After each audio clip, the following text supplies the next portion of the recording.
Assalamualaikum warahmatullahi wabarakatuh. Perkenalkan, nama saya Muhammad Rizky dari kelas Fakultas Ekonomi Bisnis jurusan Manajemen S1. Di sini saya akan mendiskusikan tugas presentasi bahasa Indonesia yang dimana tugas ini untuk memenuhi tugas besar 2.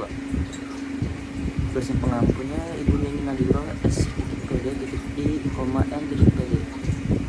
tentang fenomena penggunaan bahasa pergaulan di Indonesia. Yang pertama adalah latar belakang, yang dimana bahasa sebagai alat komunikasi yang digunakan oleh manusia dalam kehidupan sehari-hari. Bahasa merupakan objek dalam linguistik, akan tetapi pengertian istilah bahasa itu belum tentu jelas. Manusia sebagaimana penggunaan bahasa tentunya seringkali menggunakan bahasa yang formal maupun non formal, tergantung konteks yang sedang dihadapi.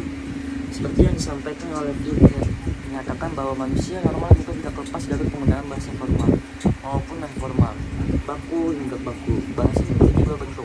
Bahasa tutur merupakan objek primer ilmu linguistik yang terpenting di sini ialah bahwa setiap bahasa pada dasarnya berbentuk bahasa tutur. Di slide berikutnya ada pendahuluan, yang dimana bahasa Indonesia sebagai bahasa nasional yang berfungsi sebagai alat komunikasi mempunyai peran sebagai penyampai informasi. Kebenaran berbahasa akan berpengaruh terhadap kebenaran informasi yang disampaikan. Berbagai fenomena yang berdampak buruk pada kebenaran berbahasa yang disesuaikan dengan kaidahnya. Dalam hal ini, berbahasa Indonesia dengan baik dan benar mempunyai beberapa konsekuensi logis terkait dengan pemakaiannya. Sesuai dengan situasi dan kondisi, penggunaan bahasa seperti ini sering menggunakan bahasa baku. Bahasa dapat pula berperan sebagai alat integrasi sosial sekaligus alat adaptasi sosial. Hal ini mengingat bangsa Indonesia memiliki bahasa yang majemuk. Berikutnya ada rumusan masalah, yang dimana rumusan masalah berupa 5. Yang pertama ada bagaimana eksistensi bahasa Indonesia di kalangan generasi milenial, dan yang kedua bagaimana asal muasal bahasa gaul di Indonesia. Ketiga, bagaimana ragam bentuk bahasa gaul di Indonesia, dan yang keempat, bagaimana pengaruh bahasa gaul di Indonesia, dan yang terakhir yang kelima, bagaimana cara mengatasi perkembangan bahasa gaul yang pesat. Berikutnya ada tujuan penulisan. PowerPoint ini selain dibuat untuk menyelesaikan tugas besar 2 bahasa Indonesia, namun juga bertujuan untuk mengetahui tentang eksistensi bahasa Indonesia di kalangan generasi milenial, asal muasal bahasa gaul, ragam bentuk bahasa gaul, pengaruh bahasa gaul di Indonesia, dan cara mengatasi perkembangan bahasa gaul. Berikutnya ada pembahasan, yang dimana eksistensi bahasa Indonesia di kalangan generasi milenial. Kita dapat melihat bahwa bahasa merupakan media atau alat komunikasi yang dapat digunakan untuk menjelaskan, memahami, dan menyampaikan kepada lawan bicaranya agar terjalin percakapan yang lancar dan berkualitas. Bahasa merupakan salah satu unsur penting dalam komunikasi sehingga kita perlu menjaganya.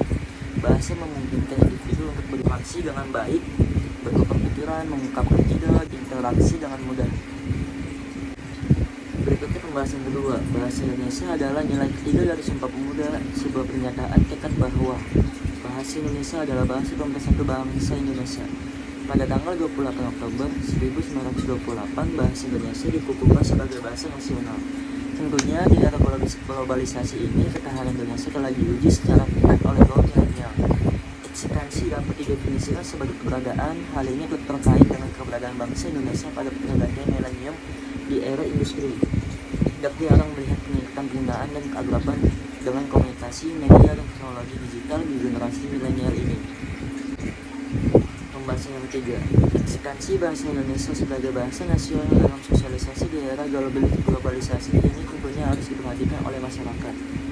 Ada banyak tantangan dalam mempertahankan bahasa Indonesia sebagai bahasa nasional. Ironisnya, hal ini menunjukkan bahwa orang Indonesia lebih bangga mengetahui bahasa asing daripada ketika mengetahui bahasa nasional, bahasa Indonesia. Bangsa Indonesia patut bangga memiliki bahasa yang dapat digunakan sebagai alat komunikasi Indonesia. Hal ini memungkinkan kita untuk menyampaikan perasaan dan pikiran kita kepada orang lain secara lengkap, namun kenyataannya tidak sesederhana yang diharapkan. Yang keempat, pembahasan asal muasal bahasa gaul di Indonesia. Sudah sejak lama bahasa Indonesia banyak mengalami penambahan. Begitu banyak kosakata menjadi bahasa gaul. Apakah datang dari bahasa daerah, dari bahasa gaul anak baru budaya, atau bahkan datang dari luar Indonesia? Dari negeri Cina misalnya, banyak yang merasa prihatin dan menganggap kosakata baru tersebut merusak bahasa bakunya. Terlepas merusak bahasa baku atau tidak, istilah dan kosakata baru semakin memperkaya khasanah bahasa Indonesia. Para pengguna bahasa Indonesia harus mampu membedakan antara yang baku dan yang berkembang. Berikutnya masih tentang pembahasan. Menurut Kamus Bahasa Gaul sendiri, bergaul itu artinya supel, pandai berteman, nyambung diajak ngomong, beriang, cerdas yang serba tahu info-info yang aktual, tajam dan terpercaya, alias luas wawasan. Karena begitu seringnya mereka digunakan di berbagai tempat, lama-lama orang awam pun mengerti yang mereka maksud, sehingga bahasa proper tidak lagi menjadi bahasa rahasia lagi. Pada mulanya bahasa proper sering disebut sebagai bahasa gaul atau bahasa sandi yang bertujuan untuk menyampaikan hal-hal yang sifatnya privasi agar orang lain tidak mengetahui apa yang sedang mereka bicarakan. Berikutnya masih pembahasan banyak bermunculan bahasa alay atau gaul yang digunakan dalam percakapan sehari-hari. Masyarakat luas dapat menyebabkan dampak negatif terhadap konsistensi bahasa Indonesia bahkan masa depan negara. Bahasa Indonesia merupakan bahasa nasional yang seharusnya kita gunakan dalam kegiatan sehari-hari. Selain itu, menggunakan bahasa Indonesia harus dengan baik dan benar, bukan dicampur adukan dengan bahasa daerah, bahasa asing maupun bahasa gaul. Tapi pada kenyataannya, media justru menampilkan atau menulis berita yang cenderung menggunakan bahasa Indonesia yang dicampur dengan bahasa gaul, bahkan bahasa asing. Berikutnya, pembahasan ragam bahasa gaul di Indonesia. Kami Pemuda Indonesia menjunjung bahasa persatuan bahasa Indonesia. Penggalan kalimat ini tampak sederhana namun memiliki makna yang mendalam bagi bangsa ini. 17 tahun sebelum Indonesia merdeka, kalimat di atas sudah didasarkan oleh pemuda-pemudi di tanah air pada Hari Sumpah Pemuda. Ikrar tersebut menegaskan bahwa hanya bahasa Indonesia lah yang dijunjung tinggi di tanah air. Bahasa Indonesia merupakan bahasa resmi yang dipakai oleh NKRI sejak merdeka dan diikrarkan pada Sumpah Pemuda tahun 1928. Meski demikian, banyak kalangan yang belum mengindahkan ikrar tersebut yang menyatakan bahwa bahasa Indonesia merupakan bahasa yang dijunjung tinggi. Berikutnya masih pembahasan ragam bahasa gaul Indonesia. Berikut ini beberapa contoh kalimat bahasa gaul yang sering digunakan oleh anak muda. Yang pertama, gue lagi nongkrong sama geng gue nih. Contohnya artinya tuh kayak saya sedang berkumpul bersama teman saya. Dan yang kedua, lu mau gabung nggak? Kita mau karaokean nih. Artinya tuh kayak kamu mau nggak bergabung? Kamu mau bergabung tidak? Kami mau karaokean. Tuh. Dan yang ketiga, jangan lebih nih, cuma telat 10 menit doang. Artinya yang berlebihan, terlambat 10 menit saja. Gitu. Dan masih ada lagi contohnya seperti besok kita hiking yuk, capek nih kalau tiap hari nongkrong dulu. Artinya besok kita menata gunung yuk, bosan kalau tiap hari berkumpul saja. Berikutnya ada, lu bawa powerbank gak sih? Tapi bawa powerbank nih.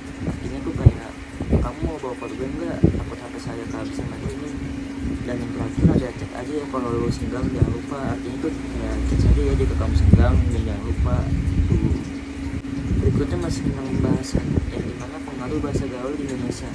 Seiring berkembangnya zaman, banyak perubahan yang terjadi pada penulisan bahasa Indonesia yang sesuai dengan ID. Hal ini terutama terjadi di kalangan anak remaja yang saat ini semakin sulit menggunakan bahasa Indonesia yang baik dan benar. Misalnya adanya penyekatan kata, penambahan huruf terhadap kata yang sudah baku, penggunaan huruf, serta penggunaan angka dalam penulisan. Hal ini dapat menghambat pertumbuhan dan perkembangan bahasa Indonesia. Kurangnya kesadaran untuk mencintai dan menggunakan bahasa Indonesia di negeri sendiri akan berdampak lunturnya atau hilangnya bahasa Indonesia dalam pemakaiannya dalam masyarakat, terutama di kalangan remaja. Berikutnya masih tentang pembahasan cara mengatasi perkembangan bahasa gaul yang pesat. Yang kelengkapannya, yang pertama, menjadikan lembaga pendidikan sebagai basis pembinaan bahasa. Yang kedua, perlunya pemahaman terhadap bahasa Indonesia yang baik dan benar. Dan yang ketiga, diperlukan adanya undang-undang kebahasaan. Berikutnya masih pembahasan cara mengatasi perkembangan bahasa gaul yang pesat. Yang kelengkapannya, yang pertama, untuk menghindari pemakaian bahasa gaul yang sangat luas di masyarakat pada masa depan, perlu adanya usaha pada saat ini menanamkan dan mengembangkan pemahaman dan kecintaan dalam diri generasi bangsa terhadap bahasa Indonesia sebagai bahasa nasional. Kedua, perlu adanya tindakan nyata dari semua pihak yang peduli terhadap eksistensi bahasa Indonesia yang merupakan bahasa nasional, bahasa persatuan, dan bahasa pengantar dalam dunia pendidikan. Dan yang ketiga, menyadarkan masyarakat Indonesia, terutama para generasi penerus bangsa ini, bahasa Indonesia sebagai bahasa nasional harus diutamakan penggunaannya. Berikutnya, faktor pendukung maraknya bahasa gaul di kalangan remaja. Yang pertama, kehadiran bahasa gaul ditandai dengan menjamurnya internet dan situs jaring sosial yang memberikan dampak signifikan terhadap penggunaan bahasa gaul. Dan yang kedua, pengaruh lingkungan umum remaja belajar atau menerapkan dari pihak pengaruh dewasa di sekitar sekitarnya, baik teman, sebaya maupun keluarganya. Yang ketiga, peran media antara lain media elektronik yang menggunakan sekilas dalam film, khususnya film remaja atau iklan. Berikutnya ada pengaruh bahasa gaul terhadap bahasa Indonesia sebagai berikut. Yang pertama ada eksistensi masyarakat Indonesia terancam tertinggalkan oleh bahasa gaul. Yang kedua, kemunduran bahasa Indonesia karena bahasa gaul sangat mudah digunakan untuk berkomunikasi.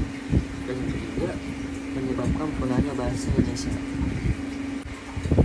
Berikutnya ada dampak penggunaan bahasa gaul pada remaja. Yang pertama ada dampak positif. Di mana dampak positif?